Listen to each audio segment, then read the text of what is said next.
Bem-vindo ao Tóxico do Reddit, o canal onde histórias reais de relacionamentos tóxicos ganham voz. Aqui você vai ouvir relatos de pessoas que viveram situações de manipulação, traição e abuso emocional, mas que conseguiram escapar e reconstruir suas vidas. Esta é uma história real, compartilhada anonimamente no Reddit.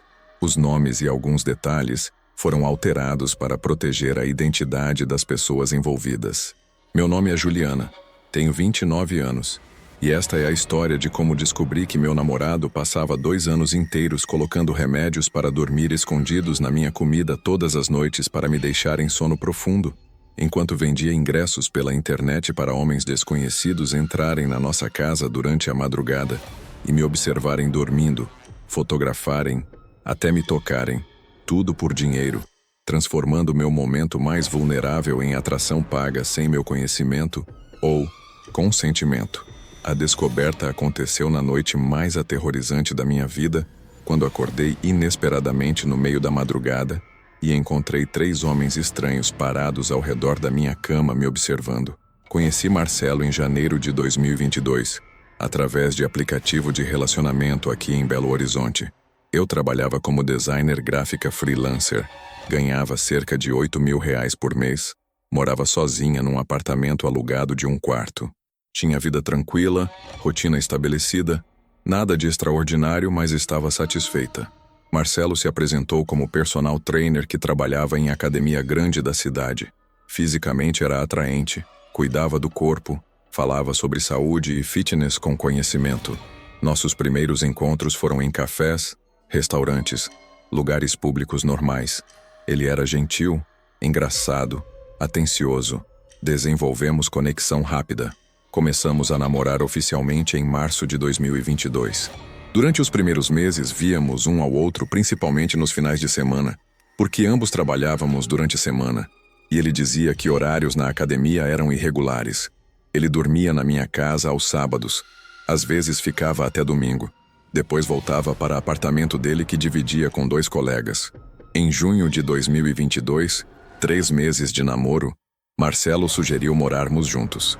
Disse que não fazia sentido pagar 2 aluguéis quando estávamos sempre juntos mesmo. Hesitei porque parecia rápido, mas ele argumentou que já éramos adultos, sabíamos o que queríamos. Por que esperar artificialmente? Concordei. Ele se mudou para meu apartamento em julho de 2022. Trouxe roupas, alguns objetos pessoais. A academia dele ficava perto, então localização era conveniente para ele. Começamos a dividir despesas meio a meio, o que ajudou meu orçamento também. Logo após mudarmos juntos, Marcelo começou a ter hábito de preparar jantar para mim. Dizia que como personal trainer entendia de nutrição, que queria cuidar da minha alimentação, que ia preparar refeições balanceadas. Achei gesto carinhoso e útil porque eu trabalhava muito e frequentemente pulava refeições ou comia besteira. Ele cozinhava praticamente todo dia. Jantares saudáveis, proteína, vegetais, carboidratos complexos. Comida era gostosa. Eu apreciava não ter que me preocupar com isso.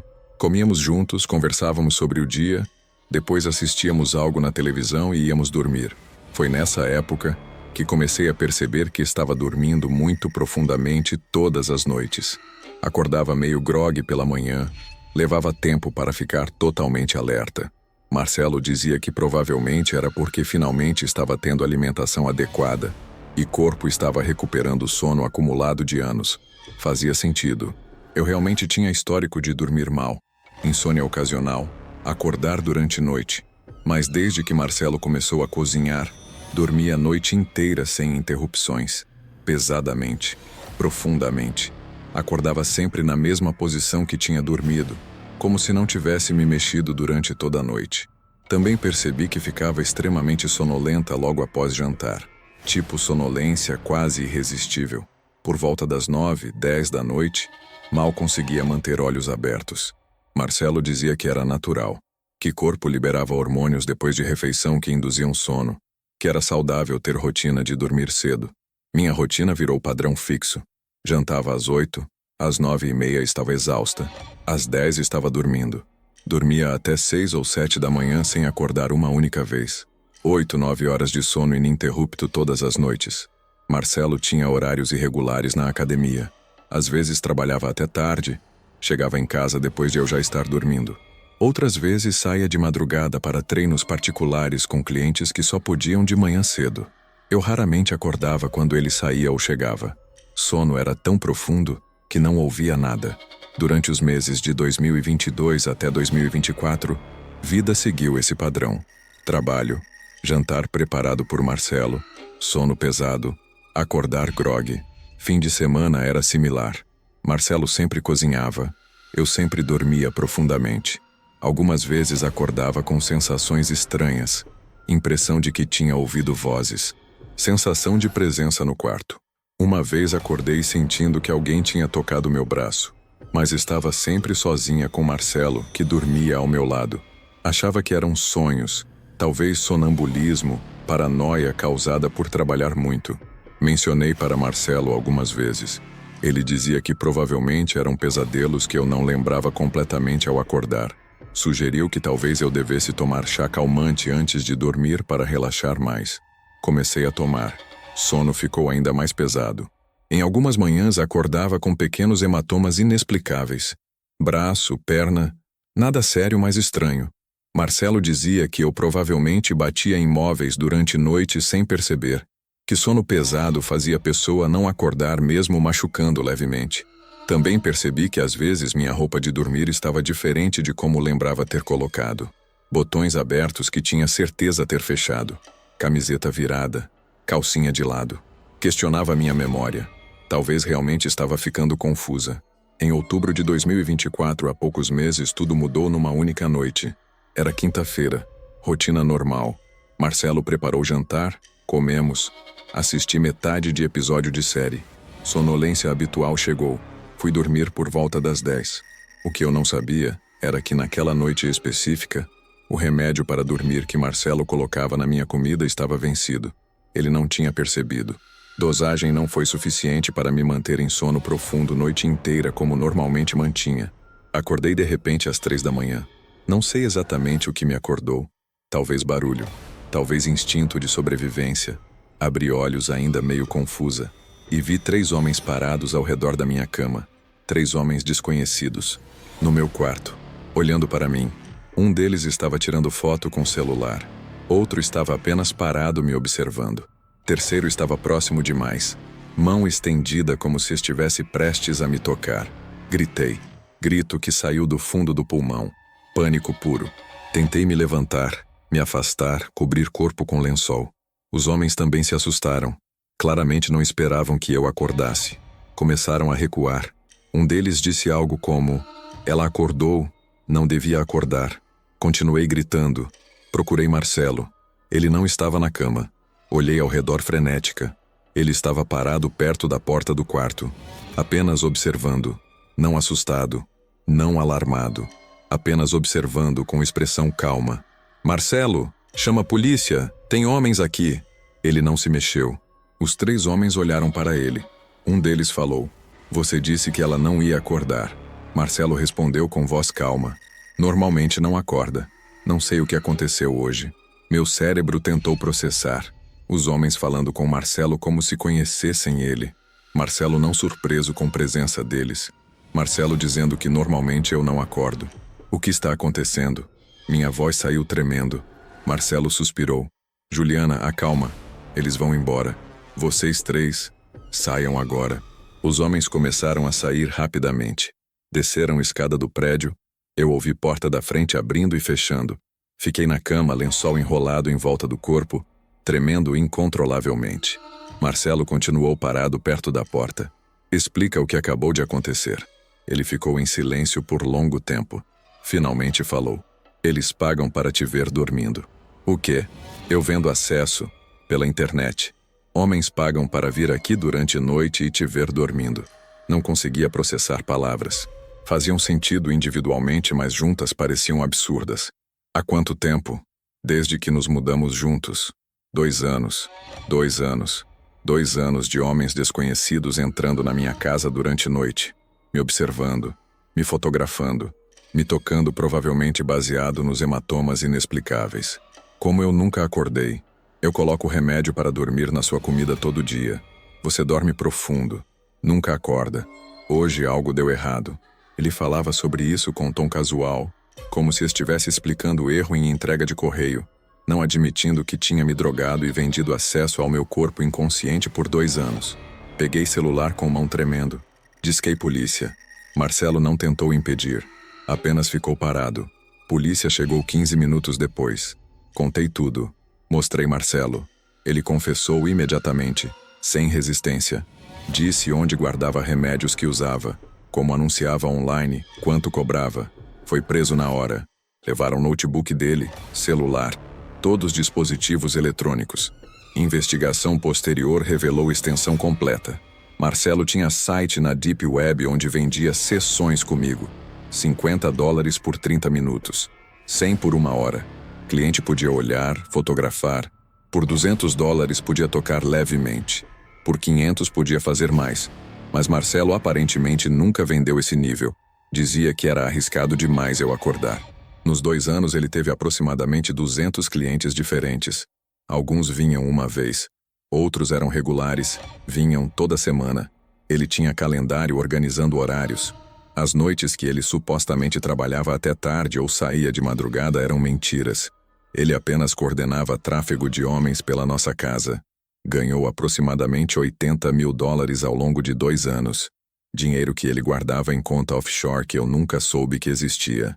Marcelo foi acusado de múltiplos crimes: administração de drogas sem consentimento, tráfico sexual, invasão de privacidade, exposição da dignidade sexual. Outros termos legais que advogado explicou. Os clientes também foram identificados através do notebook dele. Todos foram processados. Alguns eram casados, tinham filhos, tinham carreiras respeitáveis. Fotos que tiraram de mim foram usadas como evidência contra eles. Marcelo foi condenado a 12 anos de prisão. Vários dos clientes pegaram penas menores, 2 a 4 anos dependendo de quantas vezes tinham vindo e o que tinham feito. Quanto a mim, devastação foi absoluta e em todas as camadas possíveis. Fisicamente, meu corpo tinha sido violado repetidamente por 2 anos sem meu conhecimento. Homens desconhecidos tinham me tocado, fotografado, observado em estado de maior vulnerabilidade possível. Nunca vou saber exatamente tudo o que fizeram. Vivi com medo de DSTs por meses até testes confirmarem que não tinha contraído nada. Psicologicamente, o trauma foi ainda mais profundo. Sono, que deveria ser momento de descanso e segurança, tinha sido transformado em período de abuso sistemático. Desenvolvi insônia severa, medo paralisante de dormir. Quando finalmente dormia, tinha pesadelos de acordar com homens ao redor da cama. Ciclo vicioso de privação de sono que quase me destruiu. Tive que fazer exames toxicológicos. Médicos disseram que o uso prolongado de sedativos fortes, como os que Marcelo usava, podia ter causado danos no fígado, nos rins. Felizmente, exames mostraram que estava fisicamente bem apesar de tudo, mas psicologicamente estava destruída. Confiança foi obliterada completamente. Não apenas em parceiros românticos, mas em tudo. Em comida que não preparava pessoalmente. Em bebidas que não via sendo feitas. Em dormir mesmo sozinha em casa. Em trabalhar de casa sabendo que homens sabiam meu endereço. Mudei de apartamento imediatamente. Não conseguia ficar ali sabendo que 200 homens diferentes tinham entrado, sabiam o layout, tinham ficado no meu quarto. Vendi todos os móveis. Joguei fora toda a roupa de cama. Quis eliminar qualquer objeto que tinha estado presente durante abusos. Instalei sistema de segurança extremo no apartamento novo. Câmeras que eu controlava, trancas múltiplas, alarme. Mesmo assim, não me sentia segura. Acordava múltiplas vezes toda a noite verificando que estava sozinha. Relacionamentos se tornaram impossíveis.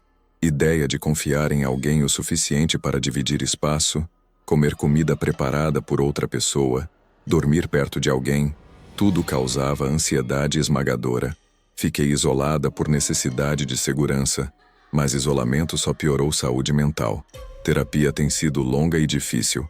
PTSD complexo, ansiedade, depressão, insônia crônica, paranoia.